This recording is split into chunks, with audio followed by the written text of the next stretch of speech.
KCL മൂന്നാം season തുടങ്ങുകയാണ്. ഇനി 16 ദിവസം കേരളത്തിൽ നമുക്ക് ക്രിക്കറ്റിനെ കുറിച്ച് മാത്രം സംസാരിക്കുന്ന സമയമാണ്. നമുക്കറിയാം, കഴിഞ്ഞ സീസണിൽ റണ്ണൊഴുകിയ വിക്കറ്റാണ് തിരുവനന്തപുരം ഗ്രീൻഫീൽഡ് സ്റ്റേഡിയത്തിൽ നമ്മൾ കണ്ടത്. 5 പിച്ചുകളിലായാണ് അന്ന് കളി നടന്നത്. ഇത്തവണ ഒരു പിച്ച് കൂടി അഡീഷണലായി വരുന്നുണ്ട്. നമുക്കൊപ്പം ശ്രീ AM ബിജു, നമ്മുടെ പ്രിയപ്പെട്ട ക്യൂറേറ്റർ, കേരള ക്രിക്കറ്റ് അസോസിയേഷൻ്റെ എത്രയോ കാലമായി ബി സാർ ഇവിടെ ഈ മൈതാനത്ത് പിച്ചൊരുക്കുന്നുണ്ട്. അന്തർദേശീയ മത്സരങ്ങൾക്ക് ഉൾപ്പെടെ നിരവധി തവണ പിച്ചൊരുക്കിയത് അദ്ദേഹത്തെ നമ്മൾ പലതവണ കണ്ടതുമാണ്. അപ്പോൾ ഇത്തവണ എന്താണ് ഒരു പ്രത്യേകത? 6 പിച്ചുകൾ. ഇത്തവണ ഒരു പിച്ചും കൂടെ എക്സ്ട്രാ കൊടുത്തിട്ടുണ്ട്. കാര്യം എന്ന് പറഞ്ഞു കഴിഞ്ഞാൽ കണ്ടിന്യൂസ് മാച്ച് ആയതുകൊണ്ട് പിച്ചിന് ഒരു കുറവ് വരുത്തണ്ട എന്നുള്ള ഒരു ഉദ്ദേശത്തോടു കൂടിയാണ് 6 പിച്ച്. ഞാൻ ഉദ്ദേശിക്കുന്ന ഒരു പിച്ചിൽ 2 ദിവസം കളിക്കും. അതിനുള്ള ഒരു കപ്പാസിറ്റി പിച്ചുകൾക്കുണ്ട്. അപ്പോൾ 6 പിച്ചാകുമ്പോൾ മാക്സിമം കളികൾ അതിൽ വരും. അതായത് 3 പിച്ച് നമ്മുടെ വടകര ക്ലേയും 3 പിച്ച് മാണ്ഡ്യ ക്ലേയുമാണ് അല്ലേ? 3 പിച്ച് കർണാടകത്തിൽ നിന്നുള്ള മാണ്ഡ്യ ക്ലേ, ബാക്കി 3 ലോക്കൽ ക്ലേ ആയിട്ടുള്ള വടകരയും മാണ്ഡ്യയും നല്ല പെർഫോമൻസാണ് നമുക്കിവിടെ കാഴ്ചവെച്ചുകൊണ്ടിരിക്കുന്നത്. പറയാൻ കാരണം, ഇന്ത്യ-ന്യൂസിലാൻഡ് മാച്ച് വടകര പിച്ചിലാണ് നടന്നത്. അതിൽ 270 റണ്ണ് ഇന്ത്യ അടിച്ചു. തിരിച്ച് ന്യൂസിലാൻഡ് 250 അടിച്ചു. ഇഷാൻ കിഷനൊക്കെ വന്ന് തകർത്ത മത്സരം. ഇഷാൻ കിഷനും എതിർ ടീമിലെ ഫിൽ അലനും എല്ലാവരും തകർത്തടിച്ച ഒരു മാച്ചായിരുന്നു. വേറൊരു ഞാൻ കാര്യം പറയുന്നത്, ആ മാച്ചിന് ശേഷം അത്രയും ഒരു ഹയസ്റ്റ് സ്കോർ ഇപ്പോൾ IPL മാച്ച് നടന്നു, ബാക്കിയുള്ള ഒരുപാട് മാച്ചുകൾ നടന്നു. ആ ഒരു സ്കോറിനെ കടത്തി വെട്ടാൻ വേറെ സ്കോർ വന്നിട്ടില്ല ഇതുവരെ. ഇനി വരുമായിരിക്കും, എങ്കിലും നല്ല ഒരു പെർഫോമൻസാണ് ആ വടകര ക്ലേ ആയിട്ടുണ്ടാക്കി പിച്ച് ആ മാച്ചിന് പെർഫോം ചെയ്തത്. അതേപോലെ KCLനും ആ വടകര ക്ലേ ഉള്ള 3 പിച്ച് ഞാൻ റെഡിയാക്കിയിട്ടുണ്ട്. മാണ്ഡ്യ ക്ലേ ആയിട്ടുള്ള 3 പിച്ചും.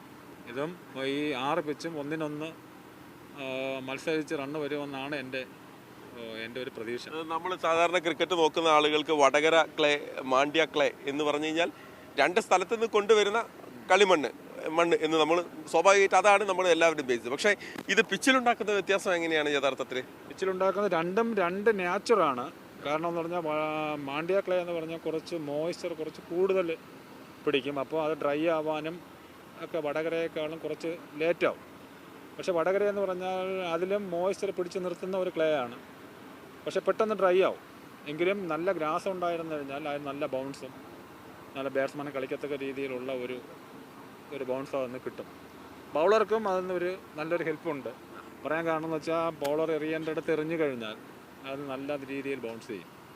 അപ്പോൾ ബാറ്റിങ്ങിനും ബൗളിങ്ങിനും അനുകൂലമായിട്ടുള്ള ഒരു രണ്ട് തരത്തിലുള്ള ക്ലേയിലുള്ള പിച്ചാണ് ഇവിടെ ഉള്ളത്. ബാറ്റ്സ്മാനും അനുകൂലമാണ്, ബൗളർക്കും അനുകൂലമാണ്. പക്ഷേ നമ്മൾ 2020 എന്ന് പറയുമ്പോൾ മാക്സിമം ബാറ്റ്സ്മാൻ ഒരു ഹെൽപ്പ് കിട്ടണം, എങ്കിലേ കളി ഒരു രസമുണ്ട്. ഒരു കളത്തിലേക്ക് വരുമായിരുന്നു. നമ്മളിപ്പോൾ റണ്ണൊഴുകുന്ന പിച്ച് എന്ന് നമ്മൾ പറയുമ്പോൾ സ്വാഭാവികമായിട്ടും ബാറ്റർമാർക്ക് അനുകൂലമായിട്ടുള്ള ഒരു വിക്കറ്റ് എന്ന് തന്നെയാണ് നമ്മൾ മനസ്സിലാക്കേണ്ടത്. അതേ സമയത്ത് ബൗളർമാർക്ക് എന്ത് ആനുകൂല്യമാണ് യഥാർത്ഥത്തിൽ കിട്ടുക? അതായത് ഞാൻ നല്ല ബൗൺസ് ഉള്ള ഒരു പിച്ചാണ് ഇവിടെ റെഡിയാക്കിയിരിക്കുന്നത്. അതായത് നല്ല ബൗൺസ് ഉണ്ടെങ്കിൽ മാത്രമേ ബോൾ ബാറ്റിലോട്ട് വരികയുള്ളൂ, വന്നാൽ മാത്രമേ ബാറ്റ്സ്മാൻ അത് ഹിറ്റ് ചെയ്യാൻ പറ്റുകയുള്ളൂ. പക്ഷേ ബൗളറെ സംബന്ധിച്ചിടത്തോളം നല്ല ഒരു സ്ഥലത്ത് ആ പിച്ചിൽ നല്ല ഒരു ബൗളറുടെ ഏരിയ ഉണ്ട്. ആ ഏരിയയിൽ ബൗളർ എറിയുകയാണെങ്കിൽ ബൗളർക്ക് അത് നല്ല ഒരു ഹെൽപ്പ് കിട്ടും. പക്ഷേ ഇപ്പോൾ 6 ബോളിൽ 6ഉം അവിടെ എറിയാനായിട്ട് ഒരു ബൗളറിനെ കൊണ്ട് സാധിക്കുമോ എന്നുള്ളത് അറിഞ്ഞുകൂടാ. അപ്പോൾ ഇൻ്റർനാഷണൽ ലെവലിലൊക്കെ ഒരു 4-5 ബോളുമൊക്കെ എറിയാൻ പറ്റും. പക്ഷേ നമ്മൾ താഴോട്ട് വരുമ്പോൾ ഒരു മാക്സിമം ഒരു 3-4 ബോൾ, ബാക്കി ബോള് ബാറ്റ്സ്മാൻ അടിക്കാൻ പറ്റും. അതായത് ആ ഒരു ബൗൺസ് കറക്റ്റായിട്ട് യൂസ് ചെയ്യുന്ന ആൾ വിജയിക്കും. പക്ഷേ എങ്കിലും ബാറ്റ്സ്മാന് ഒരു 60-70% ഒരു ബാറ്റ്സ്മാൻ ഫ്രണ്ട്ലി വിക്കറ്റാണ് T20 എന്ന് പറയുന്നത്. T20 എന്ന് പറയുന്നത് കഴിഞ്ഞാൽ ബാറ്റിംഗ് ഫ്രണ്ട്ലിയാണ്. ഒരു 100ന് ആൾ ഔട്ടായി കഴിഞ്ഞാൽ നമുക്ക് കളി കാണാൻ രസം കാണില്ല. ഒരു 200-200ന് മുകളിൽ വന്നാൽ മാത്രമേ എതിർ ടീമും ആ ടാർഗറ്റ് അടിക്കുകയുള്ളൂ. എതിർ ടീമിന് ആ ഒരു സ്കോർ ഫസ്റ്റ് ടീം കൊടുത്താൽ മാത്രമേ കളി രസമാവുകയുള്ളൂ. അല്ല 100-120-130 റണ്ണ് അടിച്ചു കഴിഞ്ഞാൽ എതിർ ടീം ഒരു 10-12-13 ഓവറിൽ അടിച്ചെടുക്കും. അപ്പോൾ കളി ഒരു സുഖമില്ല. അപ്പം ബാറ്റിംഗ് ഫ്രണ്ടിൽ വിക്കറ്റ് ആയിരിക്കും മാക്സിമം T20ക്ക്, പ്രത്യേകിച്ച് ഞാനിവിടെ തയ്യാറാക്കുന്നത്. ഇപ്പോൾ ഒരുപാട് ബാറ്റർമാർ ഈ വിക്കറ്റിൽ വന്ന് സെഞ്ചുറി അടിച്ച് പോകുന്ന ആളുകളെ നമ്മൾ കണ്ടിട്ടുണ്ട്. അർദ്ധ സെഞ്ചുറികൾ ഒരുപാട് പറഞ്ഞിട്ടുണ്ട്.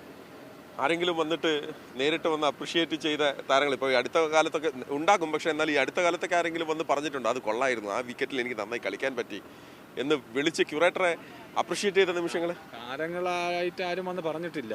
പക്ഷേ കഴിഞ്ഞ ഇന്ത്യ ന്യൂസിലാൻഡ് മാച്ചിൽ ന്യൂസിലാൻഡിൻ്റെ മാനേജരും കോച്ചും വന്നു അപ്രീഷിയേറ്റ് ചെയ്തിട്ട് പോയി. അവരും കാരണം എന്താണെന്ന് വെച്ചാൽ അവർ ആ വലിയൊരു സ്കോറ് ഇന്ത്യ 250 അടിച്ചിരുന്നെങ്കിൽ ഇന്ത്യ ചിലപ്പോൾ തോക്കുമായിരുന്നു ആ കളിയിൽ. 270 അടിച്ചപ്പോൾ അവർ തിരിച്ച് 250 അടുപ്പിച്ച് അടിച്ചു. 25 റണ്ണാണ് തോറ്റത്. അപ്പോൾ അവർ അത്രയും തിരിച്ചടിക്കാൻ പറ്റിയപ്പോൾ ആ മാനേജ്മെൻറ്റ് വന്ന് നമ്മളെ വന്ന് അപ്രീഷിയേറ്റ് ചെയ്തിട്ട് പോയി. വലിയ സന്തോഷം.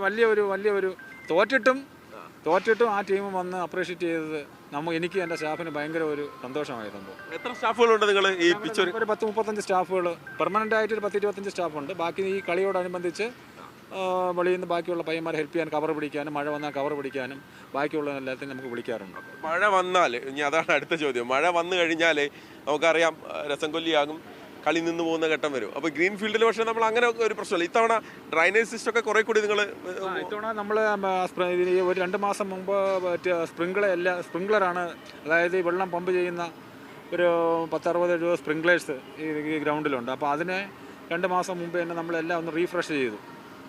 അപ്പോൾ അത് റീഫ്രഷ് ചെയ്തു. ബാക്കി ഗ്രൗണ്ടിൻ്റെ ഔട്ട്ഫീൽഡത്തിന് മൊത്തം നല്ല മണലിട്ട് സെറ്റാക്കിയിട്ടുണ്ട്, നല്ല ഗ്രാസ് വളർത്തിയിട്ടുണ്ട്. അപ്പോൾ മഴ വന്നു കഴിഞ്ഞാലും നമുക്ക് വലിയ ഒരു ടെൻഷൻ ഇല്ല. കറക്റ്റ് സമയത്ത് കവറൊക്കെ പിടിച്ചിട്ട് കഴിഞ്ഞാൽ ഒരു അരമണിക്കൂറിനൊക്കെ നമുക്ക് കളി നടത്താൻ പറ്റും. അപ്പോൾ വലിയ പ്രതീക്ഷയിലാണ്. All the best. നമ്മളും വലിയ പ്രതീക്ഷയോടെ കാത്തിരിക്കുകയാണ്. കാരണം T20 മത്സരത്തിൻ്റെ സൗന്ദര്യം എന്ന് പറയുന്നത് ഈ പറയുന്നത് പോലെ ഒരു 180-നോ 200-നോ ഒക്കെ മുകളിൽ സ്കോർ വരുന്നു. എതിർ ടീം ഒന്നുകിൽ അത് ചേസ് ചെയ്യുക, അല്ലെങ്കിൽ അതിനെ തൊട്ടടുത്ത് എത്തുമ്പോഴാണ് കളി കാണാൻ എത്തുന്നവരും നിർത്താതെ കൈയടിക്കുന്നത്. അങ്ങനെ കൈയടികൾ ഉയരട്ടെ, ഒരുപാട് നല്ല മൊമെൻറ്റുകൾ ഈ വിക്കറ്റിൽ വരട്ടെ. Thank you sir. All the best. Bipin ജെയിംസിനൊപ്പം മഹേഷ് പോലൂർ, മീഡിയ 1.